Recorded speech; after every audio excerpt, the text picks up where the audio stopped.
Well, I'm off to Utah. I have to get to a place called Bountiful, Utah. It's about 20 minutes outside of Salt Lake. And if I'm going to be in Salt Lake already, you better believe I'm going to check out some of their beer. If you like this next segment, mash that like button and give a shout out in the comments to John from Utah and Jeff from Colorado. They both told me I had to come check out the Bayou. It's a Cajun restaurant in downtown Salt Lake City, and they said it had an amazing beer list. But when they said it was huge, I didn't expect this huge.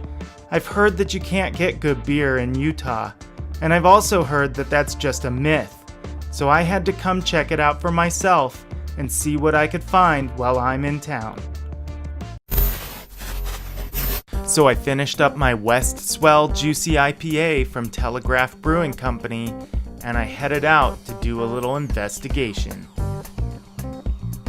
Here in Utah, they have state-run liquor stores. It's a little different than most everywhere else in America, so let's jump inside. I'll show you around. We'll see what we can find, and I'll tell you how this is different from maybe back home in Colorado, where I'm from.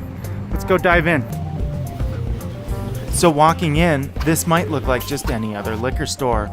But here in Utah, they play by a different set of rules. I started looking for the cold storage, and all I could find was this beer on the shelf. That's where we need to start this discussion. See, Utah plays by a whole different set of rules. In America, I believe there's still just over 15 states, maybe 17 if I'm not mistaken, that are still playing by their own laws around alcohol that dictate that anything over a certain alcohol average has to be sold by the state. So here in Utah, 4.0 ABV is the highest you can buy at a grocery store or a gas station. If you want anything full strength, you need to go to the state liquor store. The next thing you'll be probably noticing is that these price tags are by the individual unit. So they put out full 6-packs or 4-packs depending on what's made by the manufacturer.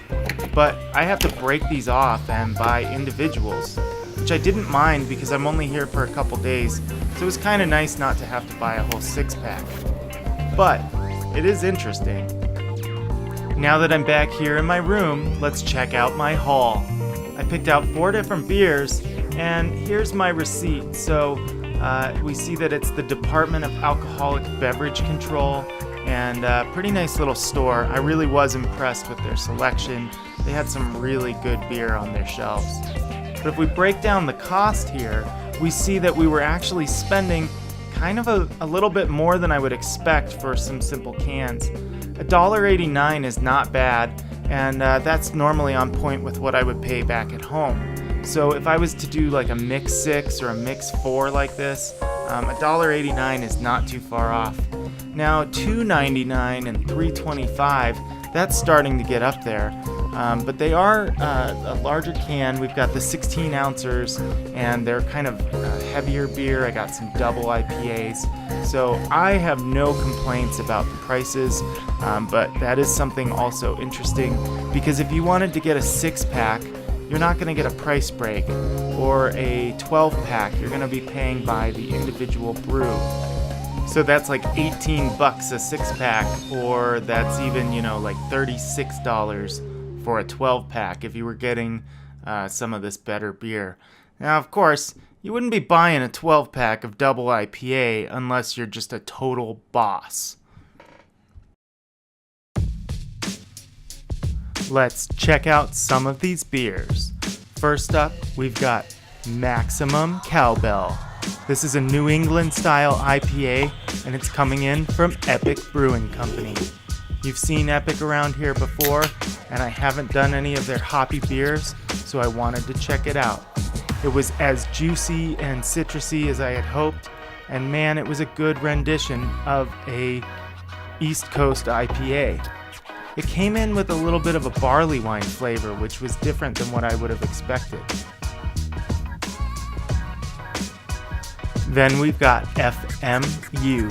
This comes from Moab Brewery, and it's an Imperial Double IPA.